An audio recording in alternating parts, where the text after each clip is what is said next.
Olá, meus irmãos e irmãs de Ideal Espírita, vocês amigos e amigas que nos acompanham aqui na página Estação da Luz Espírita, muitíssimo obrigado mesmo pela sua companhia. A nossa página Estação da Luz Espírita não tem fins lucrativos, o objetivo é a divulgação da doutrina espírita. E é por isso que nós reunimos aqui esta sede de matérias espíritas para que possa atender às suas necessidades, estudo, lazer, pesquisa. Você encontra aqui na nossa página Estação da Luz Espírita os livros da codificação, obras suplementares, entrevistas, palestras e os programas da Web Rádio Estação da Luz de Natal e Web Rádio Cristo Consolador de São Paulo. Ou seja, um acervo que atenda às suas necessidades, sem fins lucrativos. O objetivo é a divulgação da doutrina espírita. E agora eu convido você para nos acompanhar na reprodução de mais esse trabalho imperdível. Muito obrigado mesmo pela sua companhia e vamos juntos!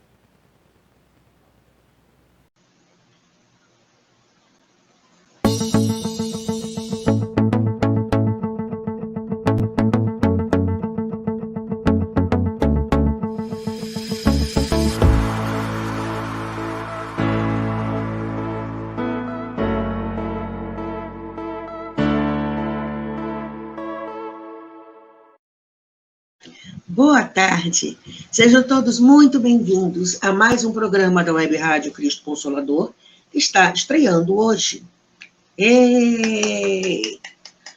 Histórias, romances que iluminam. Sabe aquele romance que você começa a ler e vem aquele monte de conteúdo doutrinário que você não precisa, está tudo ali? Você começa, né? Se você quiser aprofundar, você sabe onde vai buscar. Se você precisar aprofundar, você sabe onde é que tem. Sejam muito bem-vindos. Estou muito feliz em começar e aproveitar, com a graça de Deus, mais essa oportunidade de trabalho no bem, aprendizado e autodoutrinação. Como lembra Joana de Ângeles. Mas para a gente começar bem, como sempre, vamos fazer a nossa prece. Graças a Deus. Gratidão, Senhor, por mais uma oportunidade de conversar com amigos em torno do conteúdo da doutrina espírita. Abençoe essa estreia, abençoe os dias que virão, abençoe todos aqueles, Pai, que puderem estar conosco, na tarde de hoje, sejam eles encarnados ou desencarnados, e que o amor de Mãe Maria nos acolha a todos. Graças a Deus. Pergunta número 1, como você está se sentindo hoje? Eu estou alegre. Estou muito feliz. Pergunta número 2, a água está por aí? Eu já vou começar porque a garganta não vai me deixar na mão. Vamos lá.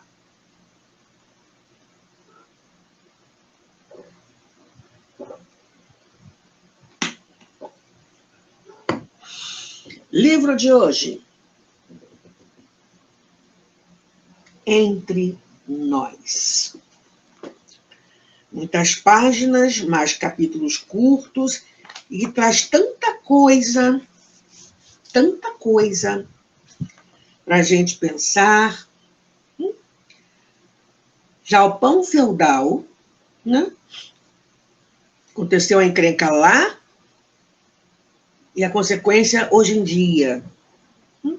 Há séculos, na terra do sol nascente, almas inflamadas pela paixão, deixaram-se dominar pelo ciúme, ódio, inveja, vingança. Emocionado, o leitor sentirá na própria pele os prazeres, as alegrias e angústias daqueles que se movimentam obstinados nas páginas de Entre Nós. Por força de uma vigorosa narrativa densa, mas ao mesmo tempo simples, agradável e fluente. Entenderá que não há mistérios inexplicáveis sobre o céu e a terra. Se nos amarramos a inimigos invisíveis, causadores de nossas atuais aflições, na leitura de Entre Nós, descobrimos que é possível desatar o vínculo doloroso.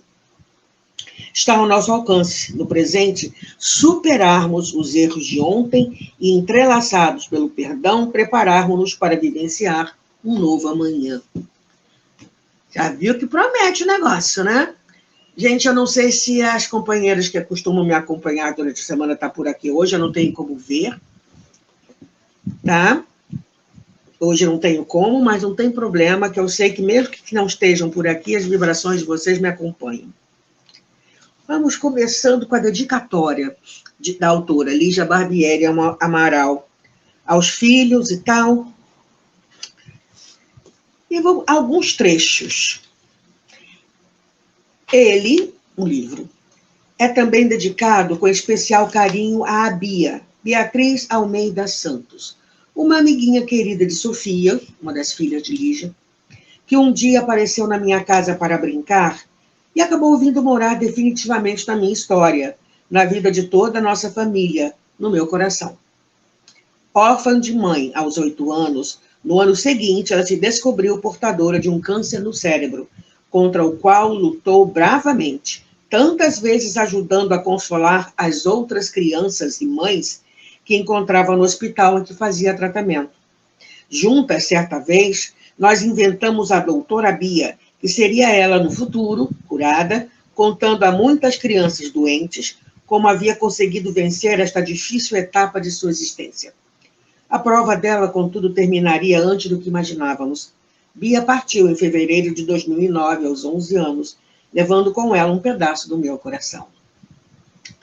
Foram tantas as pessoas que passaram pela minha vida com dor enquanto eu escrevia este livro, que fica difícil escolher uma, quase como se, fazendo isso, estivesse dizendo que a dor dessa fosse maior do que a das outras.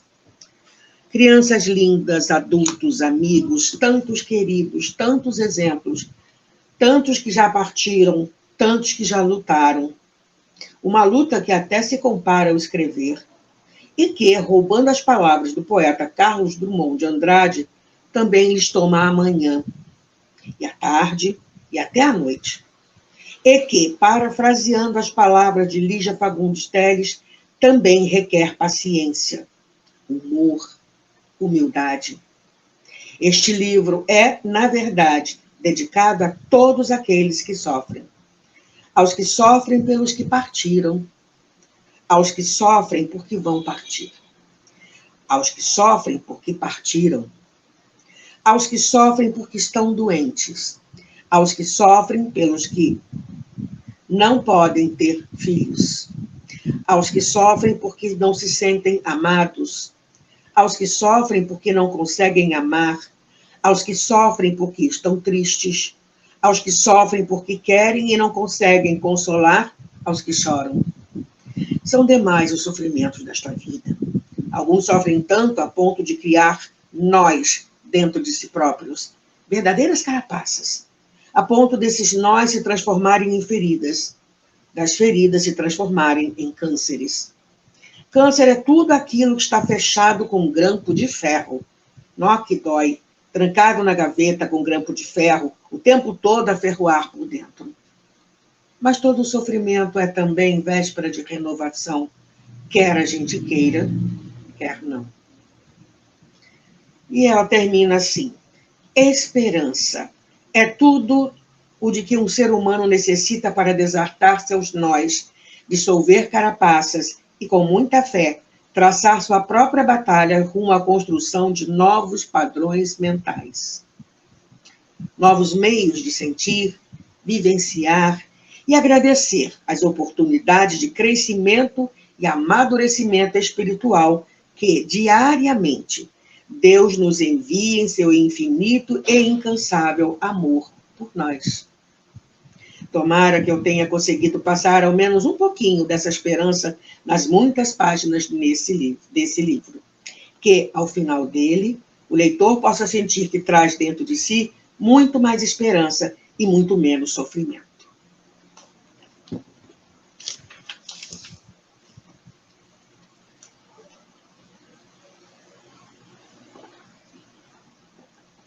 Ela nos remete também a um trecho da mensagem A Grande Educadora, de Leon Denis, psicografada por Ivone Pereira, na revista Reformador, de fevereiro de 1978.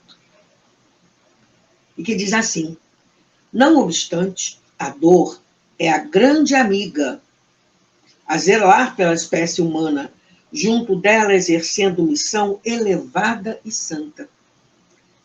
Então, o diamante, homem, inicia, por sua vontade própria, a trajetória indispensável do aperfeiçoamento dos valores que consigo traz em estado ignorado, e entra a sacudir de si a crosta das paixões que o entravam e entenebrecem.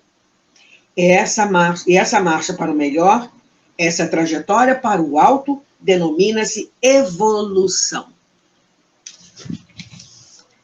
Peguem seu café, peguem os biscoitinhos e vamos começar a história. Capítulo 1.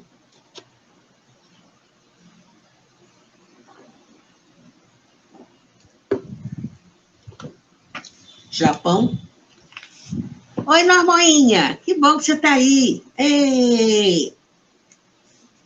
Japão, 1637. Olhos atentos parecem sobrevoar o porto de Nagasaki, a oeste da ilha de Kyushu, por onde chegam todas as embarcações ocidentais. A pequena cidade espalha-se em torno da baía como uma lua crescente. Algo insólito acontece na praia naquele fim de tarde. Pequeno ajuntamento assiste a tudo com interesse.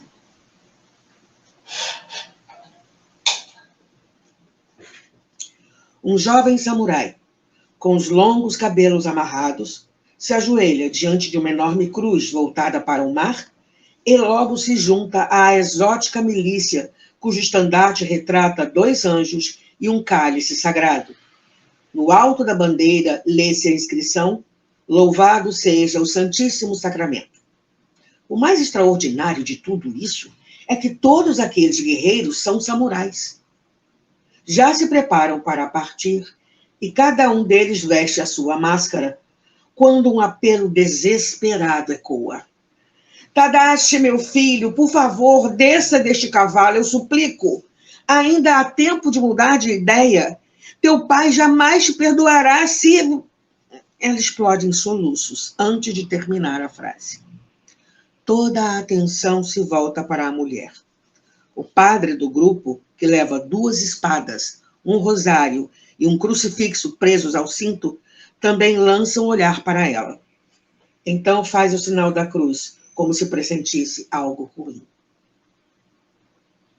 Por alguns minutos, reina pesado silêncio. O jovem olha para seu superior e este movimenta a cabeça em um gesto, indicando sutilmente o dever de lembrar-se da posição em que se encontra. O jovem entende a mensagem, concentra-se e segue a cavalgar entre seus. Sequer retira a máscara para encarar a mulher. Os presentes voltam a bradar exaltando os samurais cristãos de partida. Depois do grande alvoroço, outra vez sobrevém insuportável silêncio, em meio à poeira dos cavalos que ainda paira no ar. Aquela mulher segue solitária por pequeno beco que sai da praia e desemboca no outro lado da cidade. Caminha devagar, digna, sustentando com algum esforço as pernas trêmulas sobre os altos tamancos de madeira. Seus olhos sem brilho, como empastados por profunda melancolia, fazem que se assemelhe a um morto que anda. Em certo ponto do caminho, tropeça numa pedra e cai. A dor do baque se mistura à dor da alma e não consegue mais conter as lágrimas. Lentamente e chorando muito, ergue-se do chão, mas não consegue ficar em pé. Tem o kimono rasgado pela queda e os joelhos muito machucados. Por algum tempo chora sozinha, ali agachada, e vai aos poucos enroscando-se em torno de si, inteiramente entregue à consternação.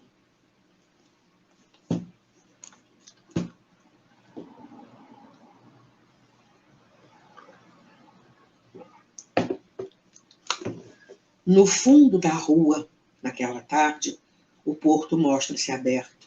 Há muitas embarcações atracadas, barcos de formas esquisitas, alguns com a vela muito grande, a maioria destinada à pesca. O local, porém, parece solitário, como se ninguém, além da mulher, houvesse deixado de partir com os samurais. Alguém que acompanha a cena desde o princípio finalmente se aproxima. Patas de cavalo fazem-se ouvir em passos lentos, parando um pouco antes da entrada do beco. Um homem, também vestido com roupas de samurai, caminha até a mulher e retira a máscara. Não gosto de vê-la neste estado, diz sem coragem de tocá-la. Tomada de susto, ela engole as lágrimas. Sabe quem ele é e conhece-o de imediato. Fica em silêncio por alguns instantes, lutando para conter os soluços. Levanta devagar a cabeça até encará-lo de modo completo. Por que insiste em me perseguir? Ela o enfrenta, limpando a poeira do corpo. Sente novamente a dor das feridas nos joelhos, mas consegue se equilibrar e sai andando vagarosamente, querendo esquivar-se. Tem o rosto inchado de tanto chorar. O local continua deserto. Por algum tempo, suas palavras parecem ecoar. Ele segue caminhando atrás dela. Será que não entende que eu a amo? Que nunca, nem por um instante, deixei de amá-la? Insiste. Você agora é um Ronin. Ela se detém para acusá-lo. Ronin é um solitário. Na cultura japonesa, crê-se que todo homem segue um destino. Ronin quer dizer homem-onda. Não tem sentido nem destino, assim como as ondas do mar. E os samurais serviam a vários senhores. Se aquele senhor morresse, ele se transformava num Ronin. Você agora é um Ronin? Ela se detém para acusá-lo. Sou uma mulher casada. Como poderia deixar meu marido e meu filho para seguir um Ronin? Sei que hoje pertenço a uma classe marginalizada, mas nem sempre foi assim e você sabe disso. Se me tornei errante e solitário, foi por não ouse tocar no nome dele. Devo respeito ao meu esposo. Makoto matou meu daimyo. Daimyo é usado para se referir às principais figuras dos clãs japoneses, proprietários de terra, também chamados de senhores. Makoto matou meu daimyo para aumentar o feudo do próprio senhor. Ele acusou o rival, apesar da advertência. Não existem provas contra ele, nunca existiram. Ela voltou a caminhar pelo beco. Então, como explica o fato de um mero guerreiro samurai, como qualquer outro, da noite para o dia, tornar-se um nobre, com direito a frequentar a corte e até mesmo a ascender a outros cargos dentro do palácio? Ele sequer era proveniente de uma família abastada. Desabafa, impedindo-lhe a passagem. Você estava prometida a mim. Nós nos amávamos desde crianças. Não posso acreditar que ele é meu marido e devo respeitá-lo. Ela repetiu como se tentasse convencer também a si própria. Mas ele não a respeita e você sabe disso. O samurai a segura pelos braços, olhando-a nos olhos. Agora mesmo está em Edo, com toda a certeza enfurnado em algum bordel.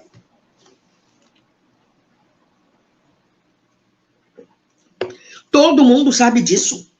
Até o Shogun. Shogun é um título de distinção militar usado antigamente no Japão, concedido diretamente pelo imperador. No século XII até 1868, o Shogun estabeleceu-se como governante de todo o país, embora teoricamente o imperador fosse o legítimo governante e depositasse a autoridade no Shogun para que este governasse em seu nome. Até o Shogun sabe disso. De tanto ver os samurais envolvidos em escândalos libidinosos, chegou ao ponto de proibir as mulheres de trabalhar no teatro. Criou uma lei para que não se exponham no entretenimento público. Poderia, por favor, soltar meu braço? Disse ela, soltando-se. O que deseja de mim, afinal? Por que faz questão de me dizer tudo isso? Já não basta meu tormento? Minha humilhação? Não entende que meu filho partiu com um exército de cristãos? Que o pai dele nunca vai aceitar isso? Vai ser o primeiro a querer matá-lo. Faz ideia da enorme desgraça que está prestes a se abater sobre minha família? Ela o enfrenta com seu olhar sofrido. Tudo isso porque a sua família ambiciosa preferiu vê-la casada com ele em troca de um título de nobreza, rebate Oronin. Não posso acreditar que está dizendo isso. Você perdeu toda a sua dignidade quando seu daimyo foi assassinado. Virou-se e saiu andando. Vivo cada dia da minha vida para vingá-lo. Tenha certeza disso. Ele exaltou-se. Contudo, logo percebeu que ela chorava outra vez. Perdia o controle das emoções como se a dor viesse em ondas. A gente não tem momentos assim? Tem, né? Quando a gente chora, chora, chora, parece que parou, daqui a pouco vem de novo e a gente chora, chora, chora, chora. Parou ao lado dela, sem saber o que fazer. Por que não se vinga de mim de uma vez? Ela o desafiou em soluços. Vamos, ande, corte minha cabeça, mate-me de uma vez. Sua vontade era tomá-la nos braços e levá-la consigo para sua cabana distante. Porém, ela virou-se em um rompante, quase empurrando seu corpo no solo em razão do descontrole. Proteja o meu filho. Se deseja o meu amor, proteja o meu filho, disse, retomando o ar indignado, com os olhos ainda vermelhos, agora esforçando-se para andar depressa. Sem olhar para trás, seguiu pelo beco em direção à cidade, mancando levemente. Hatsuko, Hatsuko, espere! Ele tentou ainda insistir. Se puder protegê-lo do próprio pai, você terá o meu amor e a minha gratidão para sempre. Ela sentenciou de longe, apressando ainda mais o passo. Ele sabia que não poderia continuar a segui-la. Novas figuras começavam a aparecer na paisagem, há pouco vazia. Por alguns instantes, permaneceu parado no fim do beco, olhando Hatsuko à distância, observando sua partida.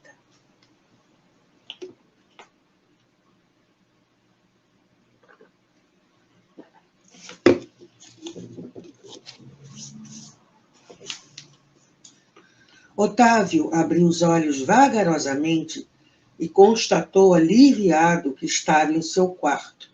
Era estranho. Sentia como se fosse ele o samurai, o Ronin. E seu coração ainda disparava de amor ao pensar naquela japonesa. Olha só! O passado está com a gente, não adianta. Pelo menos está com ele. Agora, o que a gente faz se a gente vive lá ainda, ou se nós buscamos melhorar, é outro departamento. Não é não? E seu coração ainda disparava de amor ao pensar naquela japonesa. Contudo, olhando para a esposa adormecida, não reconhecia nela a mulher do sonho, não pela ausência de qualquer traço oriental, mas porque seu coração não batia do mesmo jeito quando olhava para ela. Ih, amor do passado, sonhou. Epa, o subconsciente está aflorando. De vez em quando a gente tem isso, não tem não?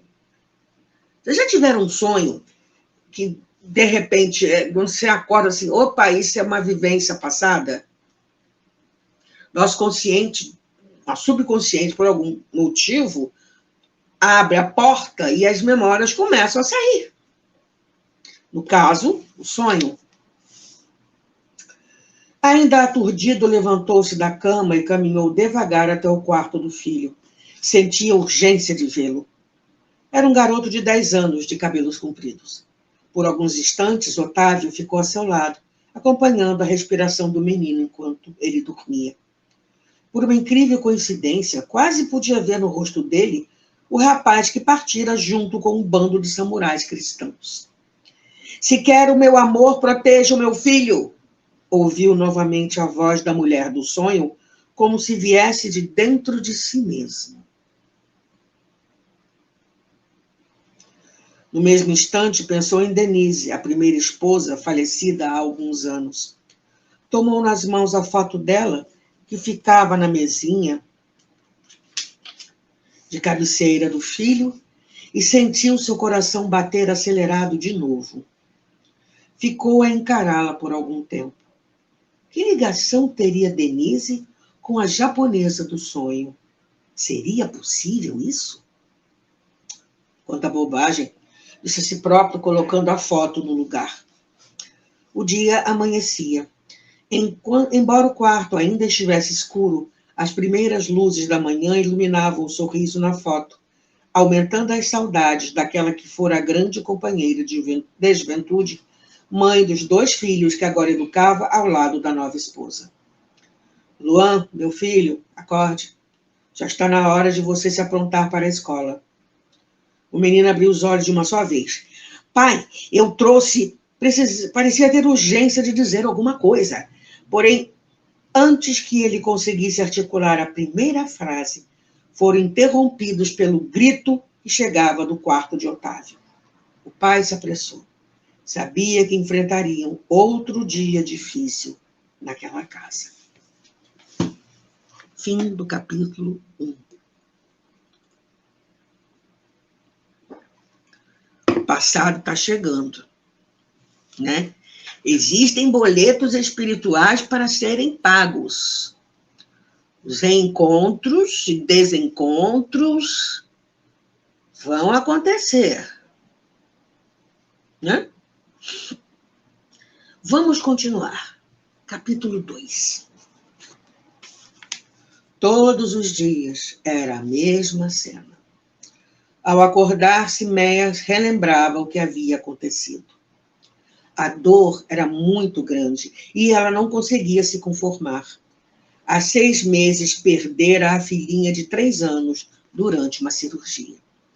Eu não quero viver, não quero acordar, porque Deus não me levou no lugar dela, dizia as lágrimas sem sair debaixo das cobertas.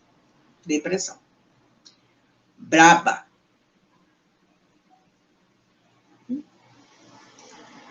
Otávio perdia quase 1 hora até acalmá-la e convencê-la a se levantar para tomar o café. Era uma situação muito delicada, tanto para ele quanto para Luan e Denísia, a filha mais velha de 14 anos. Se, por um lado, os jovens também sofriam a perda da irmã, por outro, não aguentavam mais viver naquele clima. Odeio aquela chata.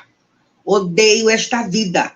Foi a primeira coisa que Denísia disse ao encontrar a própria imagem no espelho do banheiro. É óbvio que a gente também sente falta da Larinha.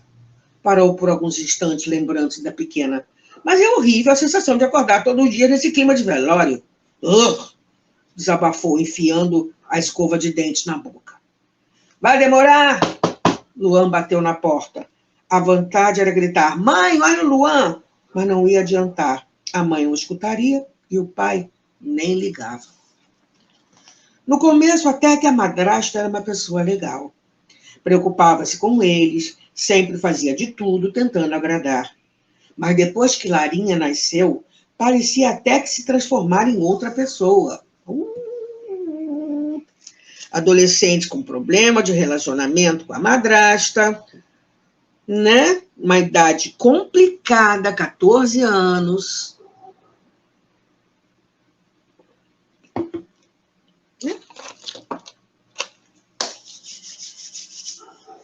Vamos continuar. Depois que Larinha nasceu, parecia até que se transformara em outra pessoa. Vivia cheia de manhas, cheia de vontades e choramingos. E o pai fazia-lhe todas as vontades, parecia até um bobo, um idiota. Mais ainda depois que Larinha morreu. Virou babá dela. Resmungou, terminando de bochechar o antisséptico bucal. Vai demorar? Insistiu o Luan batendo na porta. Desliga logo esse celular. Não estou no celular. Por que não vai no outro banheiro? Ela está lá. Anda. Denise entendeu que o irmão se referia à madrasta. Luan não gostava de Simeia. Jamais gostara. Mais ainda porque havia sido sua professora na escola, quando a mãe dos 2 era viva. Desde aquela época, não simpatizava com ela. Sequer permitia que ela desse um beijo em seu rosto após o período das aulas, na hora da saída. Fugia depressa de qualquer contato. Gente, olha o reencontro entre dois inimigos. Liga não, é coisa de menino, sabe como é. Nem eu tenho conseguido beijá-lo ultimamente. A mãe, na época, se justificava, toda sem graça. Era meia verdade. Luan só aceitava beijos da mãe. Ainda assim, muitas vezes limpava a bochecha, dizendo, ai, que beijo molhado. A mãe morria de rir e dava outro. Ai dele se limpasse o rosto de novo. Depois da morte de Denise, Luan se tornara um menino triste, quase não falava com ninguém, nem para reclamar da madrasta. Pesado o clima nessa casa, hein? Tô apertado, insistiu. E pensar que a casa tinha mais 3 banheiros na parte de baixo. 3 não, 4, se contassem o lavabo da área de serviço, mas não eram usados.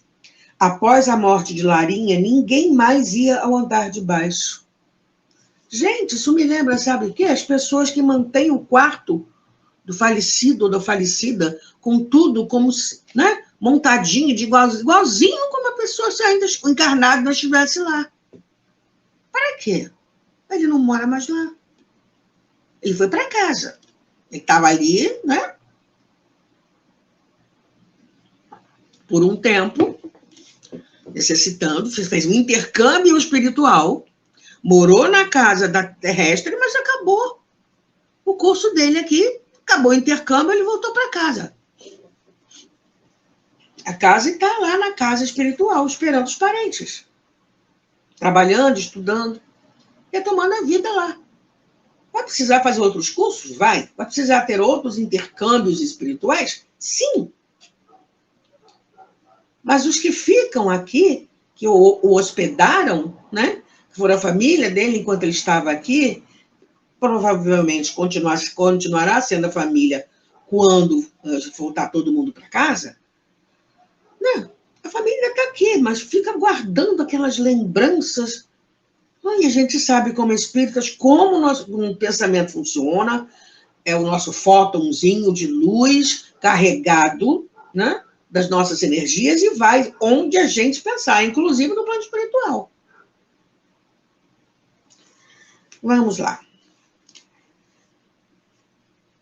Após a morte de Larinha, ninguém mais ia ao andar de baixo. Uma escada simples estabelecia a ligação entre o andar de cima e a porta da rua, enquanto o pai não providenciava a construção de outra, externa, que daria acesso direto à parte superior. Era como se as lembranças tornassem o andar de baixo mal assombrado. Denise, a mãe dos meninos, também morrera lá. Por esse motivo, Siméia dizia que aquela parte da casa era maldita. Puta fé! De fato, o andar de cima foi a única alternativa que a família encontrou para fugir das recordações. Improvisaram uma cozinha, onde existia uma área com churrasqueira, e passaram a viver assim, como se a parte inferior do imóvel não existisse. Agora, por ironia do destino, Siméia era a única que descia, de vez em quando, no auge de suas crises. Passava horas, às vezes dias, trancada no quarto que fora da filha. O primeiro andar tinha realmente uma atmosfera estranha. Parecia que todo o passado fora trancado lá, a 7 chaves, e arranjou-se uma nova moradia no espaço que em outros tempos só recebia hóspedes.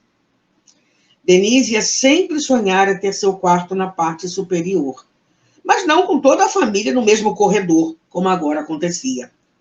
Tá, já estou saindo, disse abrindo a porta, lançando contra o irmão, sem querer, toda a raiva que sentia daquela situação.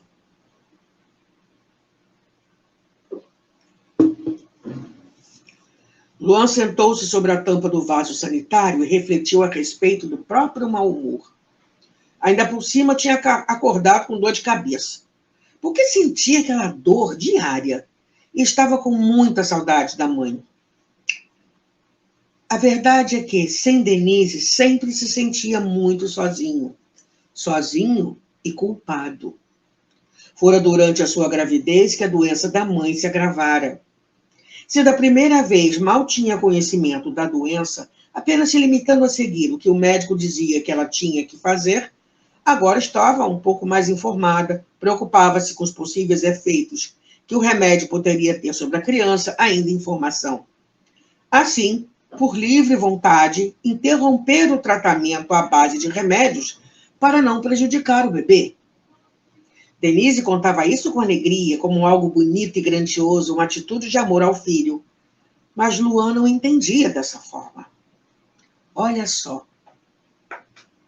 Tem uma frase que é mais ou menos assim, que eu sou responsável pelo que eu digo, o que eu faço. O outro entende do jeito dele. Não igual a mim. Julgava que se não fosse o seu nascimento, a mãe poderia estar viva. Imaginava que o pai nunca teria se casado outra vez se não estivesse ali, estudando na mesma escola em que a madrasta dava aulas.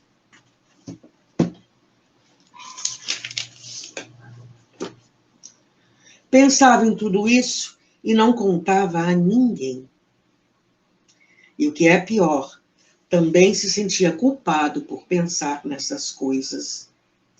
Era como se, no fundo, achasse que sempre fazia tudo errado, sempre sentia tudo errado. Não gostava de ser quem era. Meu pai. Uma criança desse jeito. Culpa é terrível. E essa criança está carregando um peso e ninguém está percebendo. Os infortúnios ocultos não é só aqueles que a gente socorre nas ruas, mas às vezes dentro de casa a gente se comunica com os nossos parentes, presta atenção nas nossas crianças, nos adultos também, para ver o que está acontecendo, alguma coisa de diferente, ele mudou de alguma forma. O menino, o próprio comportamento dele está dizendo, estou precisando de ajuda. E culpa é um horror. Se nós adultos não conseguimos lidar bem com isso, imagina uma criança que se sente culpada pela morte da própria mãe. E pelo casamento do pai. E ninguém explicou a ele que não é isso. Que existe o tal do livre-arbítrio.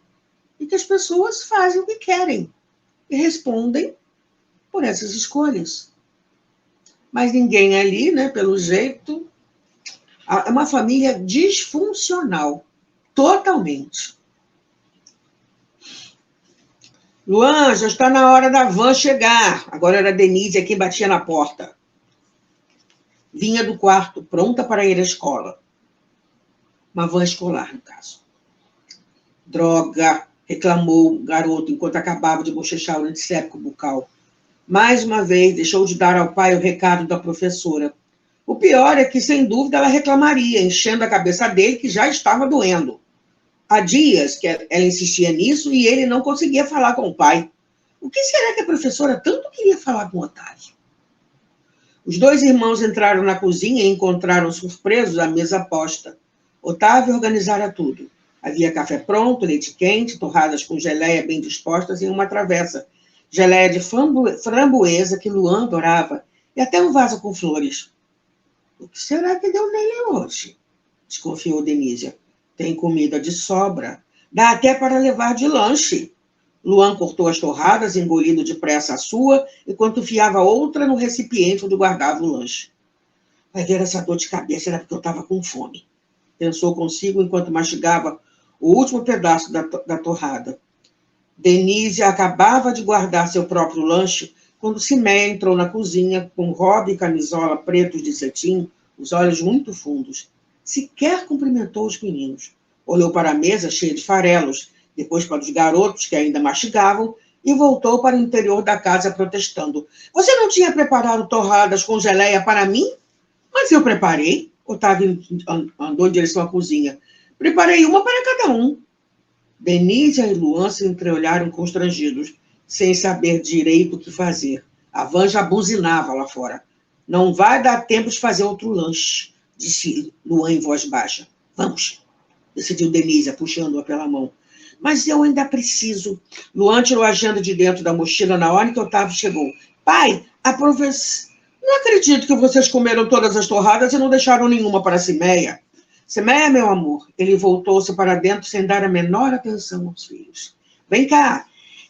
Luan ficou com tanta raiva da cena que sentiu aumentar a sua dor de cabeça. Não era fome. Luan, Denise puxou o irmão. Será possível que o pai não entendia que eles precisavam levar algum lanche para a escola? Que Luan estava feliz por pensar que havia preparado a torrada para ele? Por que Cimeia e suas vontades eram sempre as mais importantes? Será que o pai em nenhum momento percebia que Luan tinha apenas 10 anos e sentia falta de alguém que de vez em quando cuidasse dele? A menina pensava consigo, fazendo o possível para comer sua indignação. Eles fizeram de propósito, Otávio. Tenho certeza que fizeram de propósito. Ainda ouviram Cimeia reclamar lá de dentro. Droga, disse Luan, enfiando depressa a agenda na mochila. Sentiu vontade de atirar longe a comida. Desceram as escadas apressados. Caramba! Gritou Denise. Ele caiu. Você não enxerga não, garoto? Reclamou o motorista. Vê se presta mais atenção. Droga! Repetiu Luan, limpando o machucado. Tem um curativo aqui na bolsa. Denise quis ajudar. Não gosto de curativos. Luan foi grosseiro. Denise ficou triste. Queria fazer alguma coisa para ajudar, consolar o irmão, cuidar do machucado dele. Mas Luan parecia cada vez mais ríspido com ela. Não apenas com ela, com todo mundo. Oh, mãe, pensava em silêncio, morrendo de vontade de chorar. Por que você abandonou a gente desse jeito? Olha o pensamento da menina. Só você sabe lidar com o Luan. Será que não tem nenhum jeito de você ajudar a gente, nem um pouquinho? Mal sabia que a mãe, embora houvesse desencarnado há quase 4 anos, ainda não tinha condições de ajudá-los. Já chegamos, você não vai descer? Tocou em suas costas de mansinho, quando chegaram à entrada da escola. Parecia até que estava arrependido. Gente, que família disfuncional.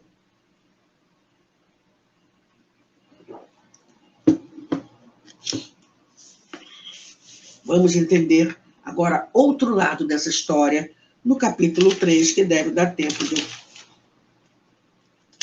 contar todos. Vamos lá.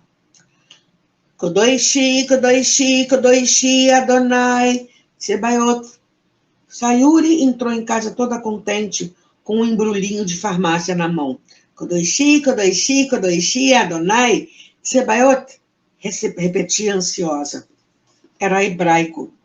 Mas isso para ela não fazia a menor diferença. Ler estas palavras em um dos seus livros místicos e agora as repetia no mais profundo intuito de expressar sua gratidão. Santo, santo, santo é o Senhor, Deus do universo, disse de novo, desta vez na própria língua. Foi intercalando palavras e idiomas, entoando uma canção cujo ritmo inventara naquele momento, enquanto rapidamente se desincumbia de cada um dos seus afazeres domésticos, imbuída de uma energia fora do comum. Era um pouco mais de 2 horas da tarde. Voltava do cursinho preparatório para concursos públicos que frequentava durante as manhãs. Mas não era em razão de nenhum concurso que ela se mostrava tão radiante. Havia algo mais. Existem anseios que por muito tempo parecem utópicos. Porém, quando finalmente realizados, a pessoa sente como se fosse explodir de tanta felicidade. Quando a gente consegue realizar as nossas expectativas, não! Isso é uma coisa, uma excelente maravilha, como dizem os mineiros. Era exatamente assim que Sayuri se sentia.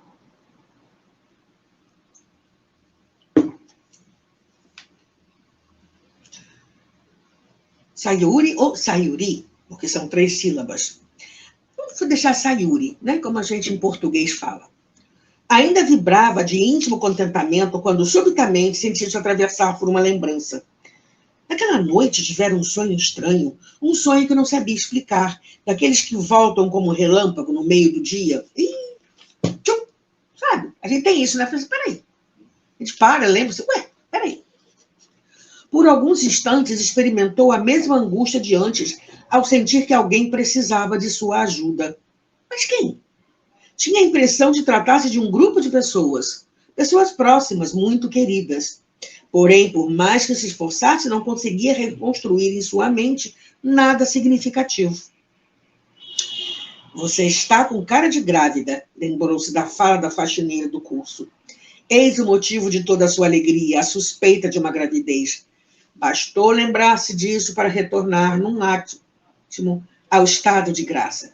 Kodoishi, Kodoishi, Kodoishi, Adonai, Tsebaioth, repetiu, olhando para o alto como se mentalmente encarasse alguma divindade, sem conseguir parar de sorrir. Ora, se outra pessoa conseguiu notar, é porque não há dúvidas. Imaginou, tomando nas mãos o embrulhinho e beijando-o como se fosse um pacote mágico, enquanto terminava a faxina. Apaixonada pelo marido, Sayuri mantinha uma vida razoavelmente tranquila, mas não se sentiria completa se não realizasse aquele desejo. Seu bebê, sua família, seu mundo. Varria o chão e pensava nisso. Porque era tão simples para uns e para outros tão complicados, vivia se perguntar. Há tempo, seus meses tinham 21 dias, como se ela existisse apenas durante o período anterior à menstruação indesejada. O período de supor uma gravidez, de apostar que engravidara, de contar as horas para confirmar. E depois chorar, porque não havia sido conforme imaginara. Agora, pela primeira vez em muitos anos, este ciclo finalmente se rompia. Sorriu enquanto recolhia com uma pá o restinho de lixo que sobrara no espaço sob os pés. 31 dias, refazia a contagem mentalmente. Uma semana de atraso. Em toda a sua vida nunca tivera um atraso assim? Será que o tratamento finalmente deu certo? Sentou para descansar um pouco. A faxineira tinha razão, podia jurar que estava grávida. Ficou um tempo acariciando a barriga ainda seca e murcha. Ainda assim, antes mesmo de fazer o exame, já imaginava o bebê dentro de si. Sentia até um pouquinho de enjoo, mas não queria voltar ao médico ainda. Não antes de ter certeza absoluta. Até porque a proposta do Dr. Dario, seu ginecologista, era de estudarem numa próxima consulta a possibilidade de uma inseminação artificial. Sayuri não tivera coragem de contar isso a Gilberto, seu marido. Algo em seu íntimo dizia que ele não aceitaria. De qualquer forma, ela também, se pudesse escolher, não queria que fosse assim. Queria que seu bebê viesse ao mundo da maneira mais natural possível. Será que Deus finalmente ouvira as suas preces? Bom, a gente já vê que ela tem uma ideia fixa em gravidez, né? Lá fora, na varanda, Kinu, a cachorrinha, latia sem parar, batendo as patas no vidro, louca para entrar em casa e pular sobre a dona. Era uma Cocker Spaniel, ainda em fase de crescimento. Tinha um pelo tão lustroso e brilhante que, iluminada pelo sol, até parecia de seda. Daí o nome Kinu, seda em japonês. Sayuri era Sansei, neta de imigrantes japoneses, nascida fora do Japão. Seu pai brasileiro, filho de um japonês com uma nordestina. Sua mãe, Nisei é a primeira... Nisei, é a segunda geração. Nisei, Sansei. Daí para frente eu não sei, porque é uma ramificação danada. Nisei, filha de japoneses nascida no Brasil. Da avó paterna herdara os olhos brilhantes e amendoados, não tão puxados como os olhos japoneses, porém com enormes cílios que pareciam saídos de um desenho de mangá, quadrinhos de desenhos japoneses. Era uma mulher muito delicada, simples e bonita, com longos cabelos negros e lisos, repicados à moda brasileira. O corpo talhado por muitos anos de aulas de balé clássico. Tinha 28 anos. Quem a visse nas ruas, porém, imaginava que ela mal havia passado dos 18 anos. Ai, os orientais. Não vou deixar você entrar agora, porque ainda preciso fazer minhas orações, está bem? Daqui a pouco eu volto, disse, afagando a cadela com ternura. Enquanto isso, tirou algo do bolso do macacão que vestia. Tome, é o seu favorito. Esticou a mão, entregando-lhe um ossinho colorido. Kinu pareceu entender. Lambeu a mão da dona antes de pegar o ossinho e foi se deitar com ele no cantinho da varanda. Sayuri fechou outra vez a porta de vidro bem devagar. Em seguida, numa postura silenciosa e reverente, tirou os sapatos, né? Tomou de novo o envelope da farmácia que deixara sobre as apostilas do curso e entrou concentrada no pequeno quarto contíguo à sala. Era uma espécie de local sagrado para ela, onde fazia orações e cultuava seus antepassados. Um quarto... Não, já vimos que ela não é cristã, né? Um quarto sem mobília, sem cortinas, cheio de vasos de violetinhas, sempre floridas em virtude da luminosidade, e também alguns vasos com água, sempre com flores em botão para homenagear os seus protetores. No canteiro da janela havia gerânios que pendiam floridos para o lado de fora, dando graça ao apartamento. Tudo ali tinha o seu jeito. Flores, sininhos, incensos, altares, talismãs. Gilberto não gostava de entrar ali, dizia que tinha ares de jazigo perpétuo, que parecia coisa de cemitério. Ela sabia que o marido dizia isso por causa do Buddhismo. Dentro de certas linhas budistas, o Buddhismo é considerado uma ponte entre o mundo dos vivos e dos mortos. Geralmente acompanha a família por muitas gerações. Diante de cada foto, coloca-se um potinho de arroz em uma demonstração de reverência. Nas prateleiras maiores, costuma-se colocar um vaso com flores e muitas folhas verdes, um copo com água, um castiçal, um sino e um pote com incenso, que deve ser aceso antes das orações, do início das orações. No fundo de tudo, costuma ficar um pergaminho vegetal, com inscrições em japonês. Nenhum Butsudan, porém, é igual ao outro, sendo organizado com um toque especial de cada família. Bom, ela sabia que o marido dizia isso por causa do Butsudan, o único móvel que havia ali. Uma espécie de mobiliário muito antigo, de origem budista, dentro do qual eram colocados vários utensílios para facilitar a prece aos antepassados. Sayuri não se considerava exatamente um budista. O Butsudan, na verdade, representava muito mais a cultura familiar do que um objeto religioso. Deixa eu ver se vai dar tempo de contar-lhe tudo. Ai, não vai.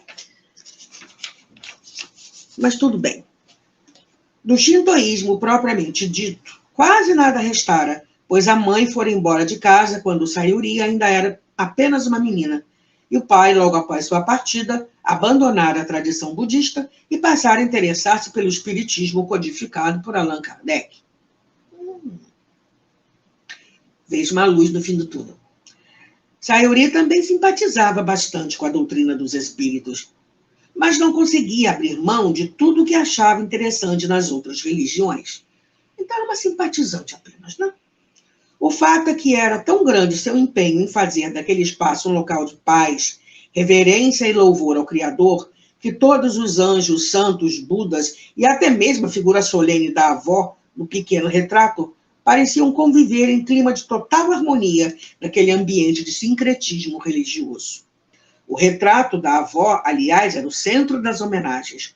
Obrigada, obrigada, dizia Sayuri agora de joelhos, fazendo nova reverência às imagens, sempre apertando o pequeno envelope da farmácia entre as mãos. Estava sozinha em casa. Gilberto saíra cedo para trabalhar, só voltaria no fim da tarde. Era veterinário, dono de uma pequena clínica. Chamava-se Cavicane, cuidado com os cães, em latim. Ele adorava expressões em latim, tinha verdadeira paixão pelo idioma, embora nunca o tivesse aprendido. A gente tem uns gostinhos assim, né? Ah, quando Gilberto voltasse, pensava, esforçando-se para manter a concentração. Mas a cabeça não conseguia parar de imaginar as próximas horas. Certamente, quando Gilberto chegasse do trabalho, já teria o resultado nas mãos. Seria uma alegria sem fim. Sonhava, sentindo transbordar de si o imenso amor que sentia pelo marido. Paramos aqui hoje, que o meu tempo esgotou. Eu tenho menos de 2 minutos para fazer a prece. Se mais alguém estiver por aí, desculpa, né? A pessoa está trabalhando paralelamente em outra coisa, a pessoa que me pôs no ar. Além da normoinha, tudo bem, né? Então,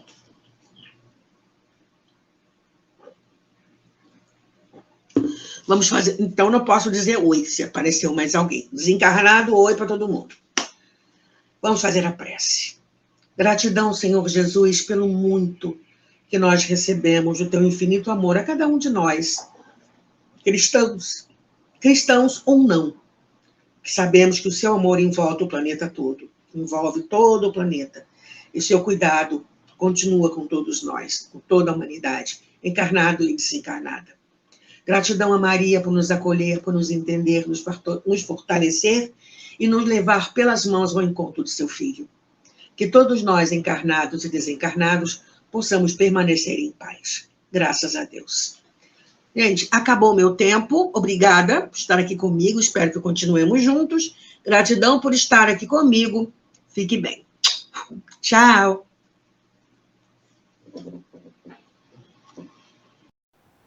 Chegamos ao final da nossa atividade. Muitíssimo obrigado mesmo pela sua companhia e espero você no próximo evento.